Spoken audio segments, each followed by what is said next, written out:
good. We're going to talk about collisions, a simplified view of collisions as a companion concept to the skateboard interaction. And both of those views, collisions and the skateboard interaction, are going to help us to understand all physical interactions in the known universe. So we're going to talk about four dimensions and Einstein's theory of spacetime. But before we do that, we're going to do a couple things. First of all, happy Valentine's Day to everybody near and far, and all the ships at sea. And, okay, that's done. Now, we're going to get to important stuff. Last time we talked about Newton's law of universal gravitation, for which the concept of inverse r² force was a remarkable breakthrough conceptually by Sir Isaac Newton, and proved to be a very powerful part of the theory. In other words, any other theory of gravity that is 1 over r to the third power or 1 over r to the any other power other than 2 and exactly 2 is shaky. But this one is extremely powerful. Now, his idea about inverse r² force we think was related to his ability to see the distance relationship and the force relationship and accelerations between Earth objects like an apple fallen from an apple tree, terrestrial objects, and the celestial object called the moon, for which he could calculate fairly well, Bobby, the centripetal acceleration on its circular path. And that's what we're going to do today using the clickers. So get your clicker out. We're going to do some multiple choice and some calculations using your clicker. And what we're going to do is assemble the parts that you need to calculate centripetal acceleration. So v² over r. We're first going to get a diameter, we're first going to get a circumference for the moon's orbit. Then we're going to calculate v, its orbital speed, from the circumference and the period. And then we're going to get v² and then v² over r for the acceleration. And what we're going to see is that that the ratio between the terrestrial acceleration, 9.8 meters per second squared, and the moon's acceleration, Elizabeth, is going to have a very close relationship that's actually kind of startling. So the first place we're going to start with is the planetary fact sheet that NASA publishes and keeps up to date. And this is just a screenshot of it. We're going to look at some of the data from the moon, and there's actually a link on this page for each of the planets and for our moon and for the Earth. Pluto is no longer officially a planet. It was demoted a few years ago, but it's still on the planetary fact sheet. When you click on the link for the moon, you get the moon fact sheet. And the moon fact sheet looks a little bit like this. We're going to focus on a couple things on the moon fact sheet, specifically this distance, the semi-major axis. Now that's a fancy term for the half of the long side, or half the long dimension of an ellipse. Now the moon's orbit is elliptical, but Nicole, it's very, very close to a perfect circle. It's technically an ellipse, but if you were to look at the moon's orbit and a perfect circle side by side, it'd be kind of hard to tell them apart. So, but the semi-major axis, some people call that the average distance. And this one we're going to put together the circumference of the moon's orbit. All right, so go ahead and write down R equals 0.3844 times 10 to the 6 kilometers. That's what this data sheet says. This is the number in the column, 0.3844, and then it says on this line of the column, multiply everything by 10 to the 6 kilometers. Okay, so this is the actual, I mean, if you were writing it down on pencil and paper, you would write it down like this. And we're going to convert that into a number of meters because we want to have a speed in meters per second, not kilometers per second. So let's go ahead and do that. Now, a kilometer is 1,000 meters. That's what kilometer means. So we're going to change this kilometer here, km, into 10 to the 3 meters. All right. 10 to the 3, that's 1,000. That's good. All right. And then we've got to convert or combine 10 to the 6 here and 10 to the 3. So those two together, multiply them together, you get 10 to the 9. So your value here, we're getting a little bit closer, 0.3844 times 10 to the 9 meters. And that's the average distance of the moon from the Earth, from the center of the moon to the center of the Earth. And hey, you guys, I would like to encourage you and emphasize to you and reinforce that you should have a calculator that does scientific notation. And you should try to get a little bit of facility and skill with using the scientific notation on your calculator. We're going to use it today. You'll be able to practice today. We're going to go through all the calculations step by step so you can follow it. And this one actually is not in true scientific notation because it starts 0 point something. The technical specification for scientific notation is to have something other than 0 to start. So this one, to have full scientific notation, would be 3.844, and then change the power from 10 to the 9 to 10 to the 8. Right, we're just moving the decimal point and then changing the power of 10 by 1. We move it 1 decimal point, 1 decimal point to the right, and therefore we decrease the... Now get your clickers out because we're about to start clicking. And when you're clicking, make sure you click in a salacious manner, or in an accurate manner.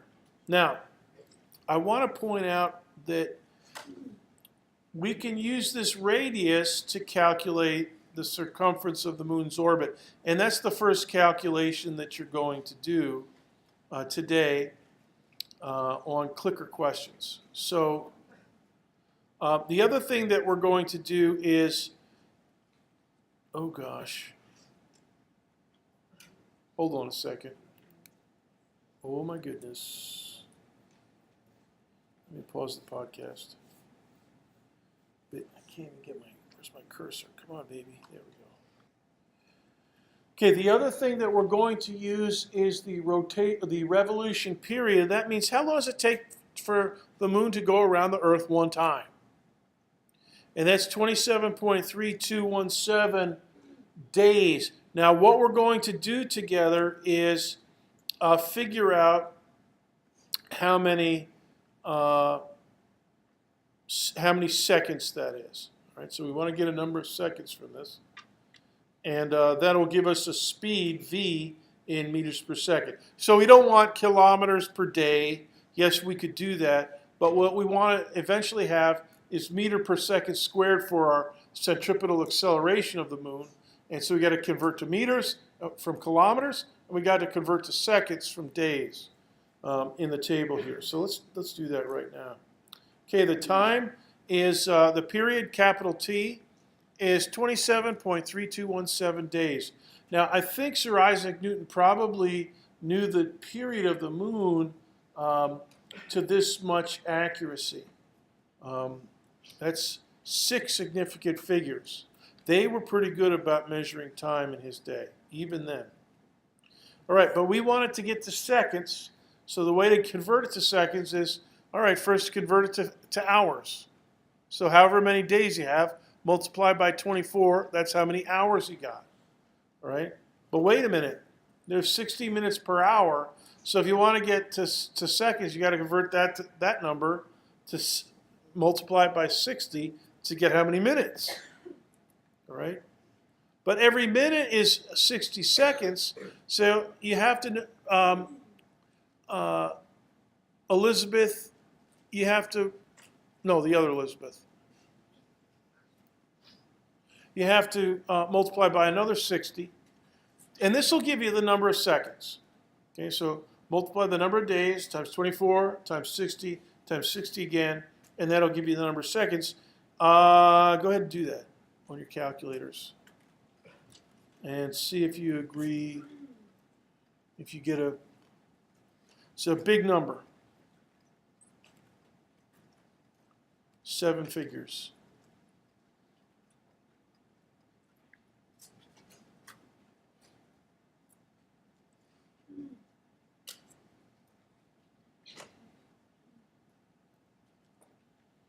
Anybody get this?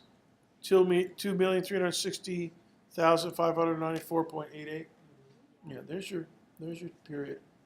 All right, so now we're going to use that. Okay, and that's the amount of time that it takes. So jot this down in your notes. This is the orbital period, capital T, the amount of time it takes to make one full orbit. And we already know how long, how much distance that is. You know, we calculated that just a short time ago. All right. Oh, actually, did we calculate that? Did we calculate the circumference? We didn't do that yet. All right. So let's go ahead and do that. Here's the radius, 3.844 times 10 to the 8. We got that in meters. Period. 2,360,594, or approximately 2.36 times 10 to the 6 seconds. All right, now either of those two are good. I'm going to use 2.36 and use those for the orbital radius and the orbital period. All right, so make sure you have those written down, because now we're going to start putting them together and clicking in some answers with those numbers. All right. All right, first let's compute the circumference of the moon's orbit in meters based on the radius. Hey, what's the formula for circumference? Circumference equals 2 pi r. Yeah, 2 pi r. All right, go ahead and calculate. Circumference of the moon. You have r. Okay, and this is multiple choice, so but take your time. Go ahead and give them a full light.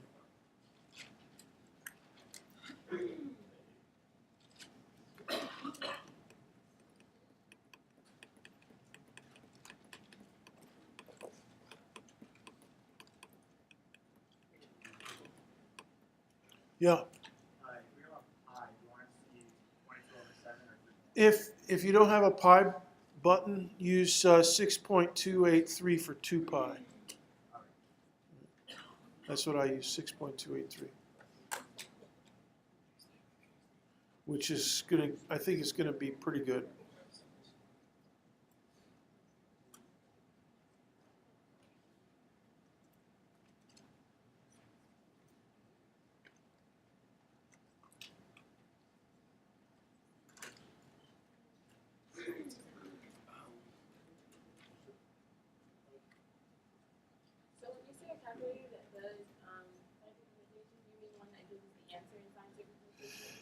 Well, what I really mean is that you can input numbers in scientific notation. Does your calculator? I think it does. It has an EE button on it.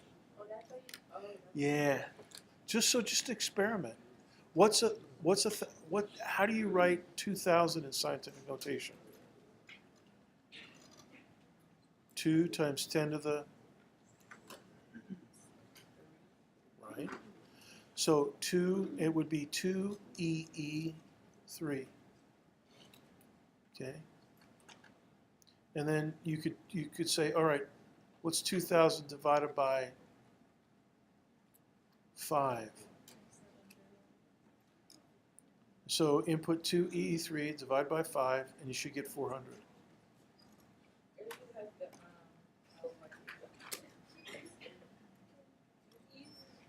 Yeah, the EE button. No, just use it once.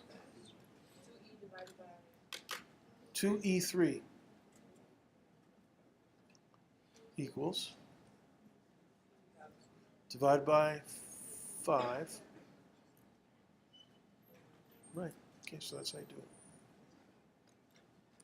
And if you have a plus or minus key, you can use negative, 10 to the minus 3, for instance. Yeah. Yeah, start to get skilled with that, and that'll help you out. Because we'll be doing, especially towards the end of the semester, we'll have to use it. So, may as well start with it now. Okay, 30 seconds.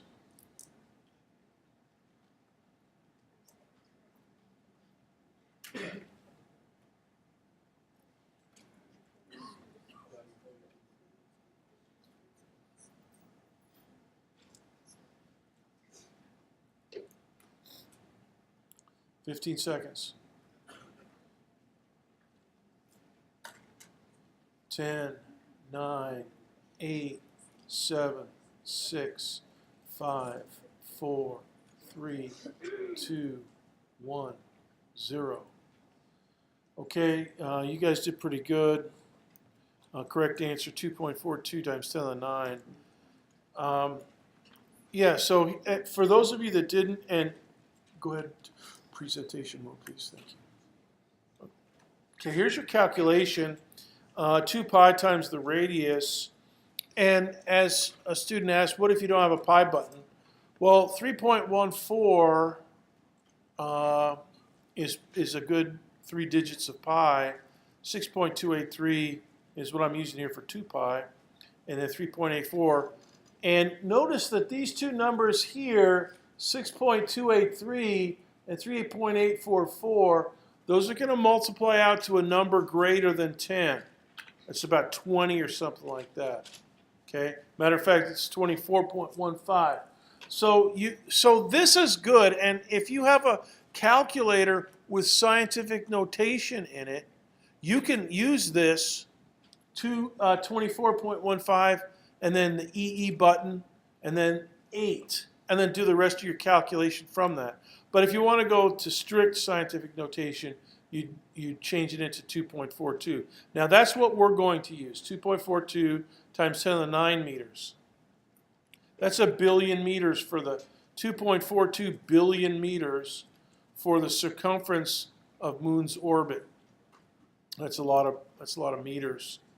All right. Now, next thing that we're going to do, all right, the speed. Now the speed is this circumference divided by the amount of time it takes, right? And we already converted that into seconds, all right? So what's the Moon's orbital speed v in meters per second?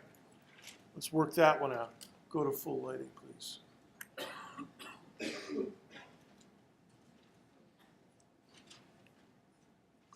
And hopefully you're taking notes on all this as we go so that you can replicate this and double check it in case you ever get tripped up on this or any other calculation where you have to handle scientific notation. Very good. I'm glad you guys are jotting this down. And we'll go over this in just a second. We're going to go over all these calculations nice and slow, step by step, so that you can kind of see how to put it together.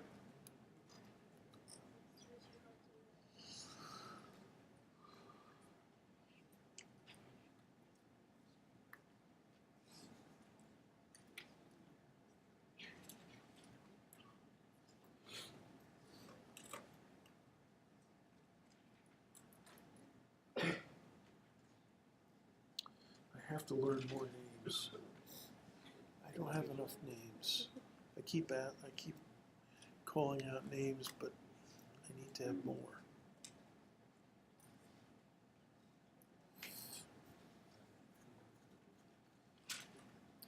Especially students in the back row. I have to figure out.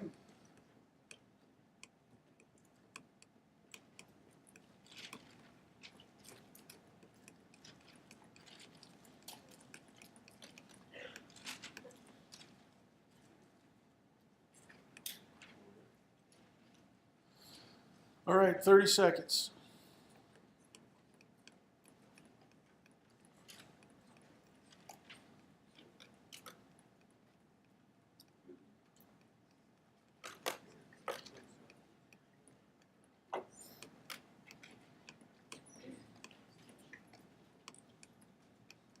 Ten, 9, 8, 7, 6, 5, 4, 3, 2,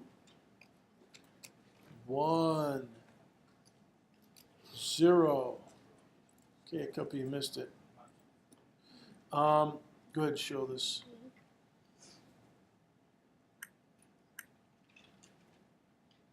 All right. This one, there's a little bit of controversy between A and B. Nobody chose, no, actually one person did choose C. Somebody chose E. You know, that's foolish. Go ahead and switch over to the laptop. All right, correct answer is 1,025 meters per second. That's about a kilometer per second, which is pretty fast. I mean, a kilometer per second. Kilometer per minute that's about this. That's a medium speed for a car, but a kilometer a second, that's pretty fast. All right, let's calculate it. Here's the calculation. Distance 2.42 times 10 to the 9 meters on top. Denominator 2.36 times 10 to the 6 seconds. That's from our earlier calculation. Now what I do here is I look at the powers of 10, 10 to the 9 on top, 10 to the 6 on the bottom, and then I say, okay, I've got more on top than I have on the bottom, so it's really 10 to the 3 on top. And then the numeric part, this is what you do on pencil and paper if you don't have a calculator. Because now you have the power of 10 squared away, it's 10 to the third. And then 2.42 divided by 2.36, that if you don't have a calculator, that's where you have to do it out longhand, 5th grade long division, which is not too bodacious. It works out to 1.025. And now you can convert just to a straight whole number, 1025. Either of those two answers is righteous on a written exam, but on a class exam for us or on homework, I would have to tell you, okay, give me a whole number. If I was if I didn't give you the multiple choices here, and you're going to have some calculations a little bit later on, so be ready for that. Okay, questions about this calculation before we continue? Abigail. I'm confused as to how it is that you did the velocity equals circumference over radius. Where'd you get a formula you think? Abigail just asked me, I'm curious as to how you got the velocity equal to circumference over radius. But I don't have that. I have the circumference divided by the period. I have the circumference, the total travel for one lap, divided by t, the period, the number of seconds it takes for one lap. 2,360,000 specifically. Okay, so that's why that works. The total distance divided by the total time. Got it? All right. Question? Camille, okay. Another question.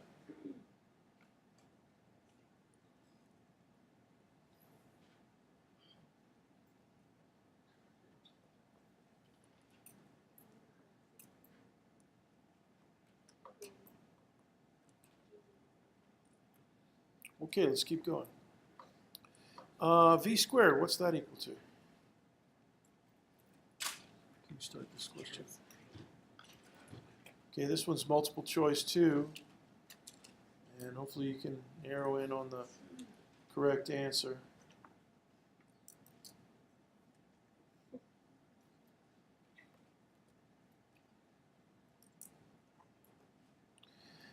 And hopefully you're writing down all these as notes as well.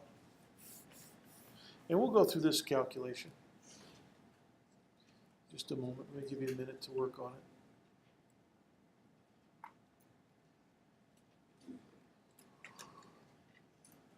Go ahead, give me the full light.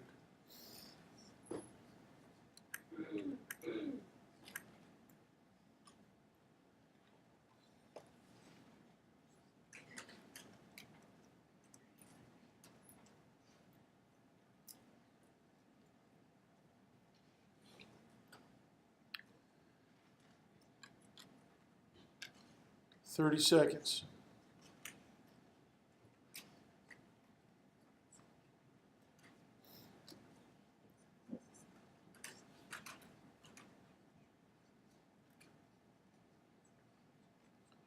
"15 seconds. 10, 9, 8, 7, 6, 5, 4, 3, 2, 1, 0. Okay. Most of you got it correct. This is the answer. Let's double check the calculation. V squared is 1.025 times 10 to the 3 meters per second quantity squared. So you have 1.025 squared, and you have 10 to the 3 times 10 to the 3. And then meters per second quantity squared is just meters squared per second squared. Now this is going to go in the numerator of our acceleration calculation, right? Because centripetal acceleration, v squared over r. Okay, so this is going to be v squared. All right, 1.025 is approximately 1.050625. 10 to the 3 times 10 to the 3, that's 10 to the 6 total. All right. And so there's my final answer. Now, to 4 significant figures, 10.51 times 10 to the 6 meters squared per second squared. That's option B. Okay, now we're going to put those together into the centripetal acceleration. But before we do that, let me pause for questions.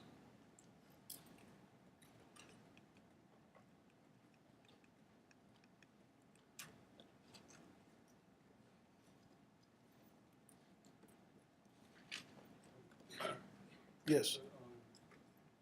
You just put 1025 by the square root of that's going to be squared. You do the missing. Repeat your question.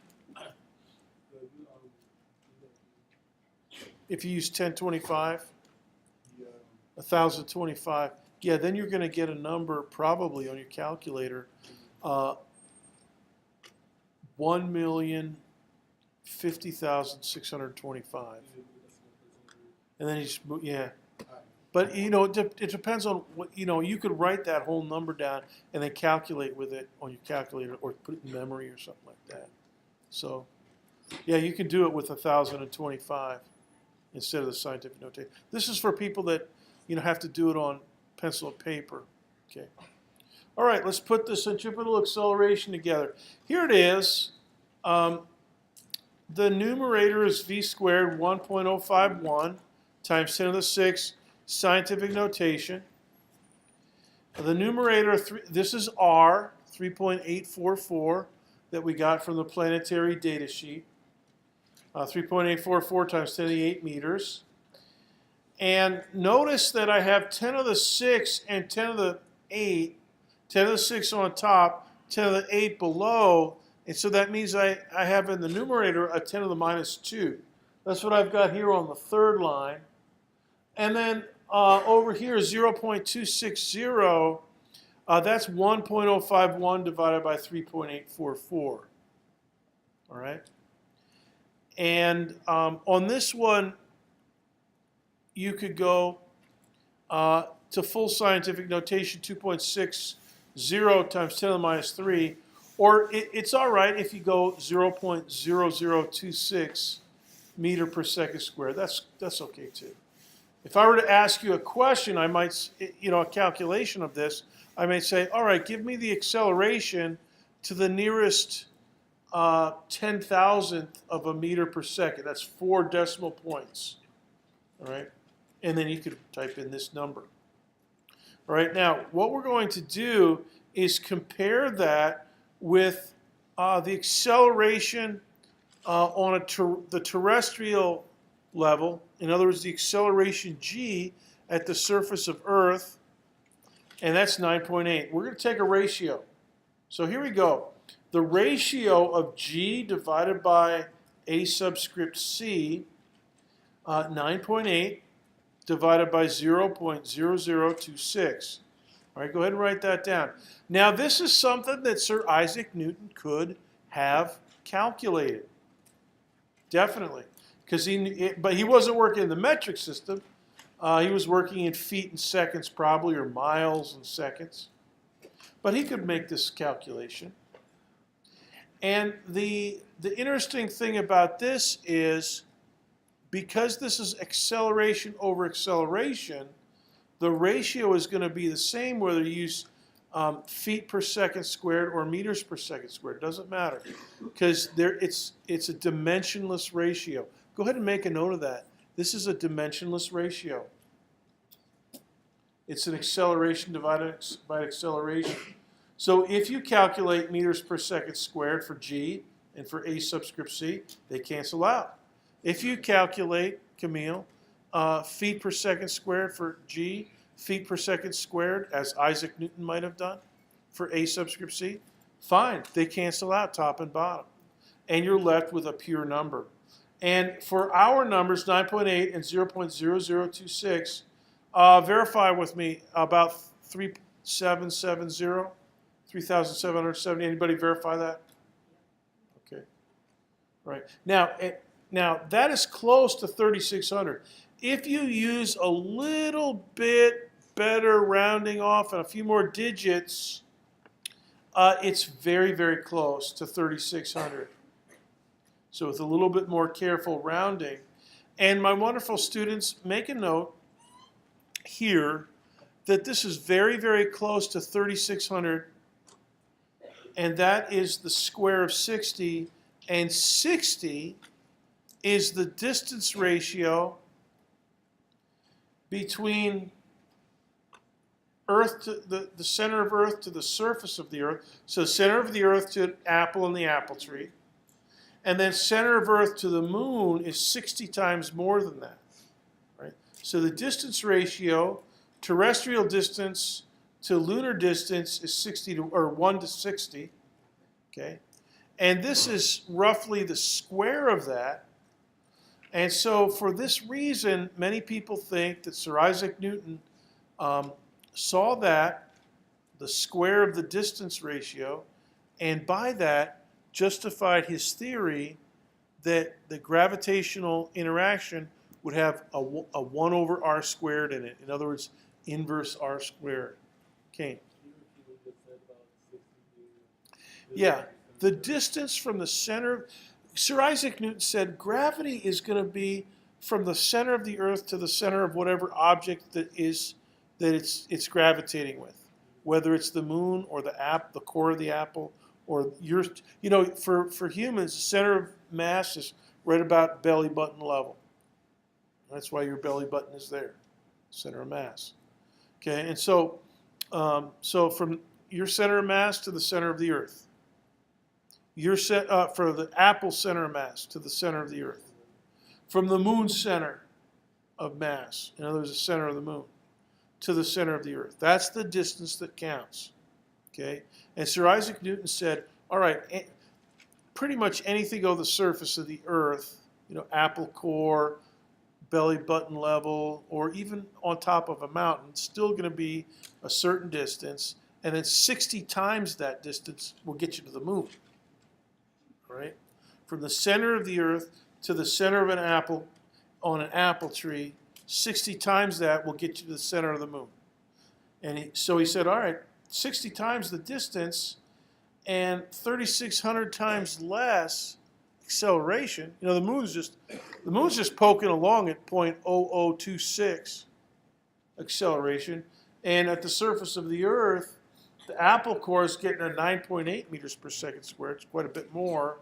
And Sir Isaac Newton could have said, yeah, it looks like 1 over r squared is the factor here. Right? Come here. So the 3,600 gives you the Square of 60. That's 3,600 is the ratio of accelerations. And 60 squared is the square of the distance ratio. So accelerations and forces, 3,600. Distances, 60. Square the distances, 3,600.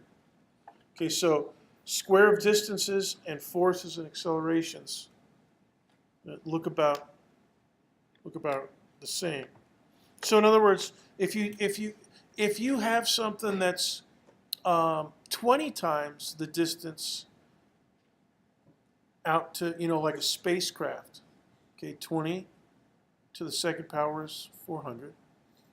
So the acceleration of that spacecraft on its circle is going to be 1/400th of g. And so that's the pattern that he saw. And remember, scientists are thinking about patterns because if you have a pattern, you can make a formula, a mathematical statement.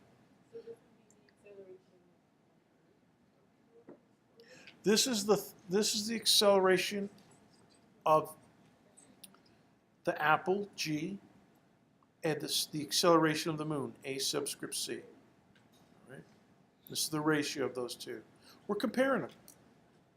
So it's just like saying, if if you're buying clothes, an XL T-shirt is going to be, like 1.5 times bigger in all dimensions than like a small T-shirt, and that's going to be bigger by a factor 2 than a child's T-shirt, a little infant, toddler T-shirt. So you can think of it that way, okay? And that would be a size ratio, 1.5 or whatever it happens to be. All right, now I want to go to the next topic, and this one is going to be related to your homework 8, which will activate at 1:20 this afternoon, due on Thursday. I want to talk about collisions, specifically collisions without external net forces. And we're going to collide some boxcars together so that the only forces acting on the boxcars are from the boxcars themselves. So in a way, it's similar to the skateboard interaction, with the advantage that the rolling friction on a railroad track is pretty low. The rolling friction on the floor up here on the carpet was pretty high, and the two skateboarders slowed down really quickly. But on a railroad track, the rolling friction is designed to be pretty low. So we're going to take this, take a situation here where we take one boxcar on the left in motion and 3 other identical boxcars on the right that are chained together and are at rest. And this is typical of what they do in freight yards. They hook together long strings of freight cars, box cars and flat cars and, tank cars and all the different kind of railroad cars, passenger cars, and they hook them together. And they basically move one into the long string of cars. So our string of box cars is 3, and then we're going to attach to it one more that's moving to the right at speed 4.4 meters per second. Now, the velocity of the group, v subscript g, is 0.00. Okay, they're at rest. And I'm saying that the box cars are identical, and they each have a mass of 35,000 kilograms. Now, that's a realistic mass for a boxcar. It's pretty big, but boxcars carry a lot of mass, a lot of goods from point A to point B down the track. Down below there I have the interaction forces when they collide. Those interaction forces, they'll push on each other, just like the skateboarders did. All right. But we're saying that externally to the railroad cars, the box cars, there's nothing else. So what that means is there's no rolling friction, okay, to slow them down left or right.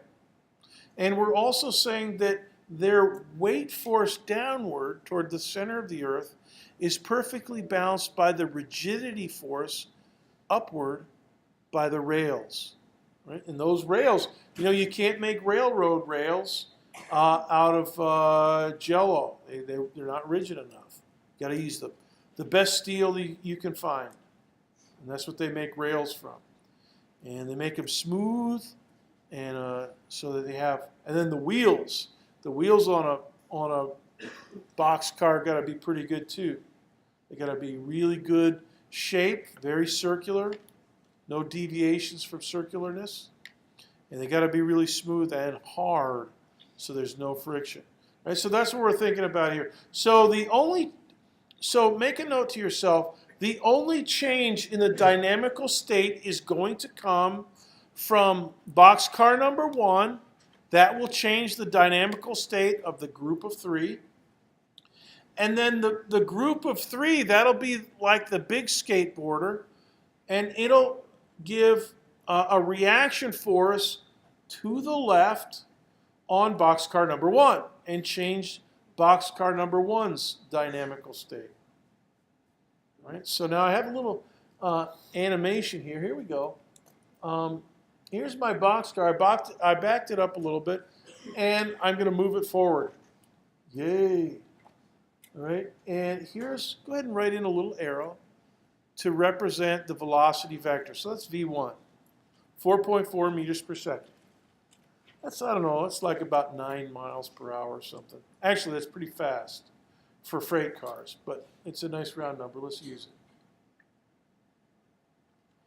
And what we want to be able to figure out is what is the new speed when all 4 of them are hooked together, because that's what boxcars do. When they collide, the coupling clicks together, and then they all move off together, whatever direction it happens to be.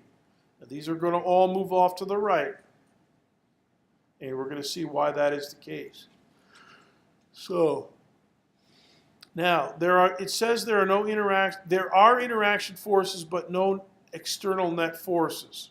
All right. Now the interaction forces, again, the string of 3 stationary exert a leftward interaction force on boxcar 1. Boxcar number 1 exerts a rightward interaction force on the string of 3 boxcars that are at rest. Okay, those are the 2 interacting bodies. Okay, they become one big boxcar and move off to the right at some new speed after they've both experienced some delta V. Now the delta V for boxcar 1, go ahead and make a note, delta V is to the left. It's going to slow down. Delta V for the other 3 is going to be to the right. They're going to start moving. They're at rest. They're going to acquire some rightward speed. And the slowdown of number 1 is going to be just enough so that it matches the new speed of the other 3, and they're all going to move off together. So let's start putting together the momentum. Right? This is how to understand collisions. Any kind of an interaction, the most powerful way is to view it as a momentum interaction. All right. The initial total momentum before collision is the momentum of each of the 4 boxcars.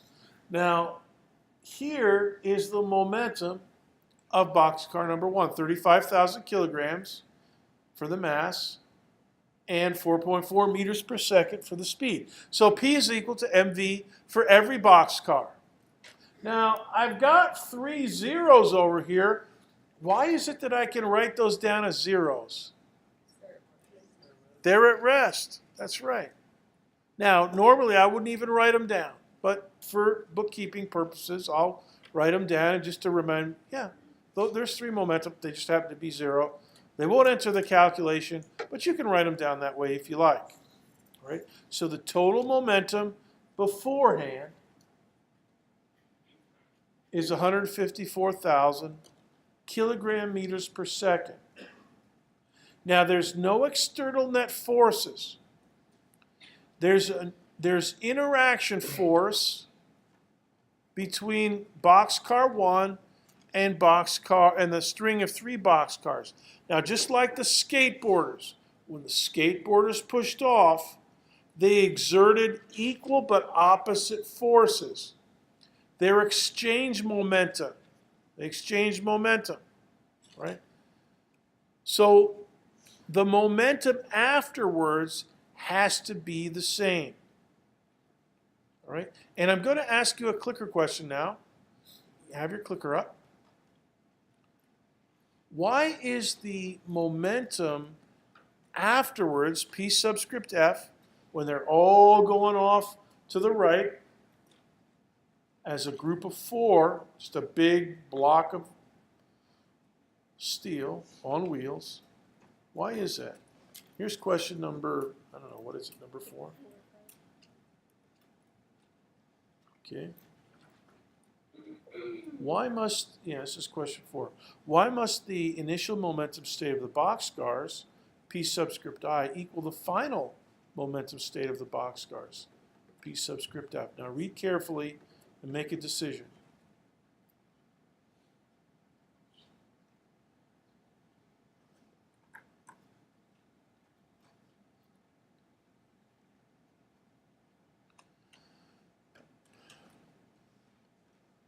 And just as on the exam, I always want you to read carefully. Always read carefully. 30 seconds.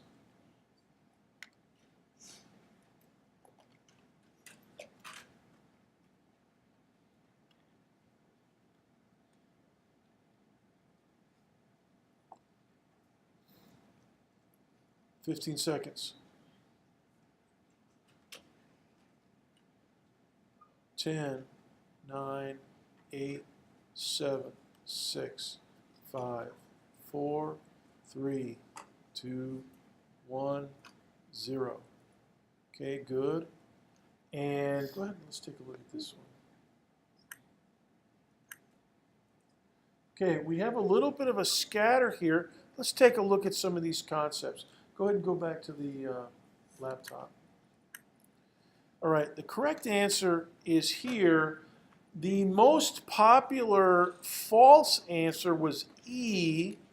Looks like 17% of you selected that. Because F delta T is the same for boxcar 1 and the group of 3, the only difference being the direction of the interaction force, that means that the exchange momenta are the same. That's the impulse law. Okay, the impulse formula, F delta T equals delta P. It's the same for both, just opposite directions. The momentum is not always conserved. It depends on what forces are acting. Now, a simple everyday example of a system where the momentum is not conserved is sliding a coin across a tabletop. It starts with some velocity and momentum, but eventually it stops due to friction. That means that friction is an unbalanced force opposite the direction of the velocity. Right? Now we don't have that, and that's why I mentioned several times that for a railroad track, it's designed to have very, very low friction. So let's pretend this is a totally frictionless, not just low friction, but totally frictionless railroad. All right. Now, let's keep going. So the final momentum state of all four, now they're moving all together, is 154,000 kilogram meter per second. And how much momentum was in the system before collision. This is what it has after collision, if there's no net external forces. Now, you can say that for this reason. This is the reasoning, the conservation of momentum. It's basically a consequence of Newton's third law. Okay, conservation of momentum. We say that momentum is conserved. It's the same before and after the collision or the interaction. Now, by definition of momentum, P equals mv, we know that the momentum is the mass, and this is the mass of 4 of the boxcars, 140,000 kilograms, times whatever my new speed is, v subscript nu. That's what we want to figure out. And if you look at that now, so the definition of momentum tells us one thing, conservation of momentum tells us another thing. They're equal. And now I've got an equation where I can deduce and figure out v subscript nu. Right now, let me move that up a little bit here. Here it is. All right. 154,000 kilogram meters per second equals 140,000 kilograms times v nu. So you can calculate v nu by dividing. Question? 140,000? The question was, where do you get the 140,000 kilograms? The answer is, that's the mass of the 4 railroad cars moving together. Considered, in other words, they're moving as one object, Kane. They're all linked together, so they move like this. Okay? And so just think of it as one ginormous boxcar of mass 140,000 kilograms. And then just let the numbers do the talking. Right? So to let the numbers do the talking, you divide both sides by 140,000 kilograms. And hey, you guys, on your homework 8 tonight, you're going to have a chance to tackle one of these problems. All right? So calculate it out now on your calculator.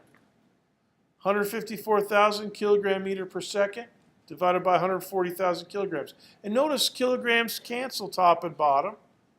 Good. That's what we want. And so I'm left with the units of meters per second. And Anthony, that's what I want for speed, meters per second. All right? And anybody get 1.1? Anybody verify me on that? Okay, good. And 1.1 meters per second is your answer. Now I'm going to give you a calculation here in just a second, so be ready. All right? But before I do, I just want to reemphasize that the skateboarders also give you a view of interactions similar to the boxcar collision. So all the physical interactions of the universe, the most efficient manner of encoding those interactions is by using momentum. Forces are nice, and Sir Isaac Newton figured out a lot about forces. But if you really want to do ultra fancy stuff, you want to work in momentum. And here's the law. The total momentum of a group of interacting objects remains the same in the absence of external forces. So the external, it should be in the absence of unbalanced external forces, really. Okay, so the railroad example was one of those.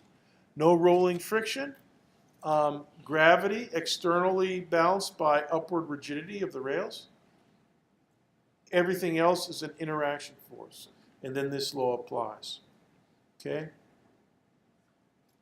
And that's the law of conservation of momentum. And as I mentioned, this is the one where astrophysics, which I am a specialist in, particle physics, like this big atom smasher they have in Geneva where they're trying to find the Higgs boson. Those guys work with momentum in the momentum view as well. Matter of fact, this picture up on top, it's kind of hard to see here in the projector, but that's actually a simulated picture from one of the big atom smashers over in Europe. And this one down here is something else entirely. That's a simulation of a nuclear fusion reaction, if I recall correctly. Okay, so let's try another set of boxcars. And what you're going to do now, a similar interaction, 1 with 3, but different initial velocity state for boxcar number 1. Go ahead and work this out. Get me the V new. Oh, by the way, hit the refresh button on your calculator, and that'll let you type in numbers. Okay? Hit refresh, the blue refresh button, and then figure out, go ahead to the full lighting, please.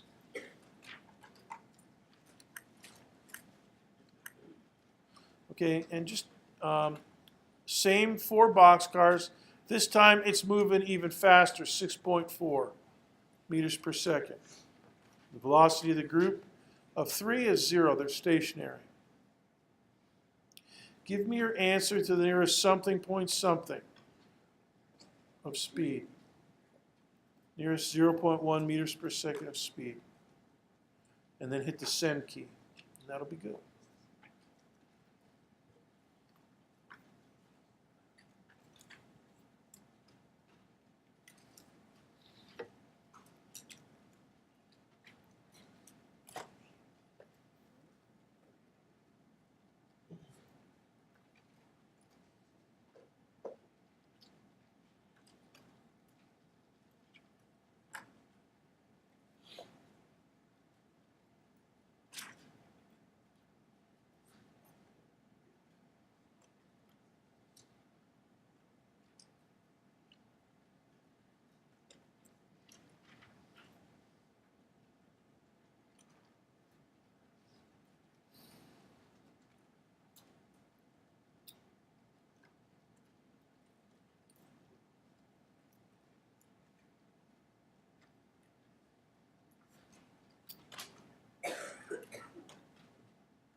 One minute.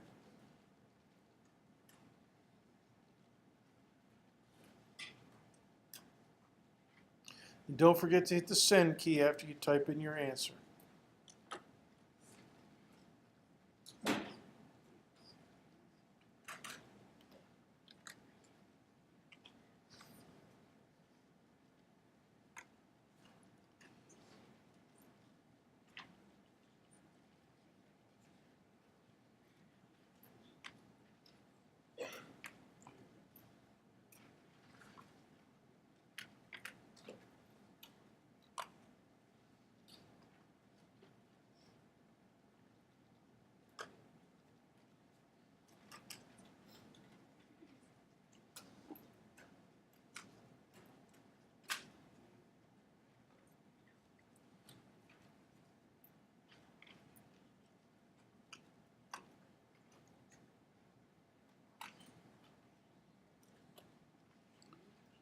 Ten seconds. 10, 9, 8, 7, 6, 5, 4, 3, 2, 1. Okay. Go back to. Raise your hand if you got 1.6. Sweet. Okay. All right. Now, as I mentioned, you're going to have a chance to work on a couple of these tonight with your homework aid. Before we finish, I want to go over a little bit of an intro to our main topic on Thursday, which is going to be energy. And to do that, I want to get you thinking four-dimensionally. In other words, Albert Einstein showed that the universe is essentially four-dimensional. In other words, you have to take time as the fourth dimension. But what exactly does that mean? Well, let's take a look at it. In the four-dimensional view of the universe, there are three spatial dimensions, and then there's one temporal dimension, time. Temporal means time, T. Now, the spatial dimensions, you can think of them just like we would here in the lecture hall. You know, we've got this lectern up here, and you could think of the x-axis as going up the aisle, and the y-axis is going sideways, and the z-axis is going up toward the ceiling. All right. Another way that you could think, and go ahead and make a note of this, if you were to think of the three spatial dimensions, another way to think about that is locating a spacecraft in orbit around the Earth. Now, so go ahead and make a note. Spherical coordinates. You know, these ones up here, x, y, and z, those are called rectangular coordinates because they're all perpendicular to each other. But you could have spherical coordinates, and here's how that would work. If you have a spacecraft in orbit around the Earth, at any instant of time, it's above a point on the Earth. You know, so if you're at the right position on Earth, you can look straight up and see the satellite, or at least point to it. All right? Now, that position that you're at on Earth has a latitude and a longitude. So write that down. Two coordinates on the surface of the Earth, latitude and longitude. Latitude is how far north of the equator you are. A negative latitude would be how far south of the equator you are. Longitude is a positive latitude. A positive longitude is an east longitude. How many degrees east of Greenwich, England are you? And a negative or west longitude would be how many degrees west across the Atlantic are you? You know, so over here in the United States, we're in the west longitudes, and we're in positive latitudes.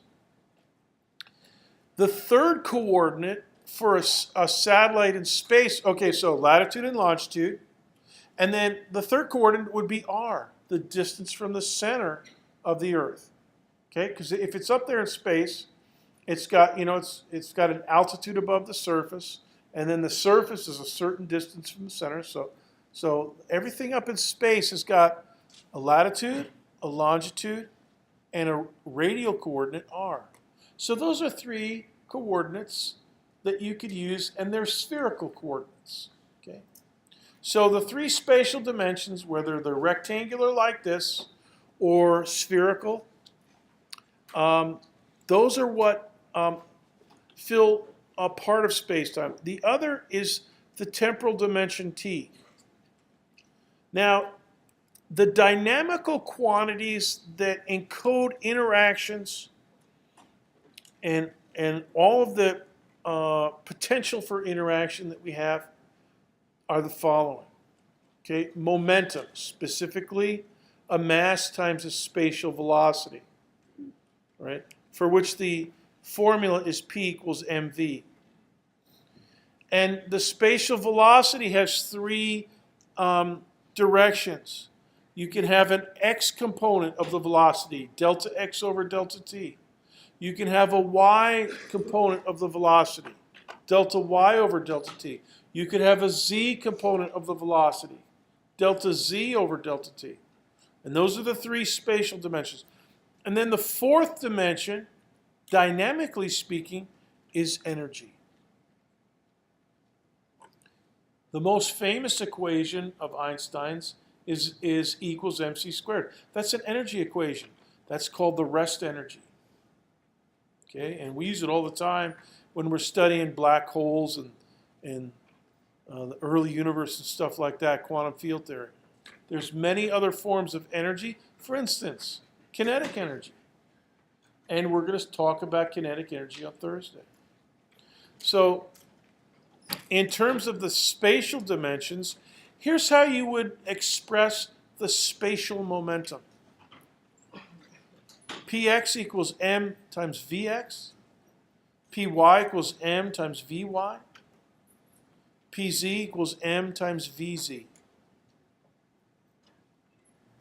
Or one simple vector statement up above there, P with the arrow over equals m times the V with the arrow over the top of it. That is equivalent to the other three sub-equations there. All right, now, let's put it all together.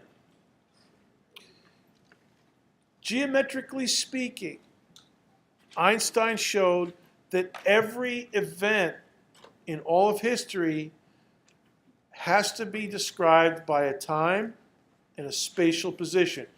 In theoretical astrophysics, we usually put time as the fourth coordinate.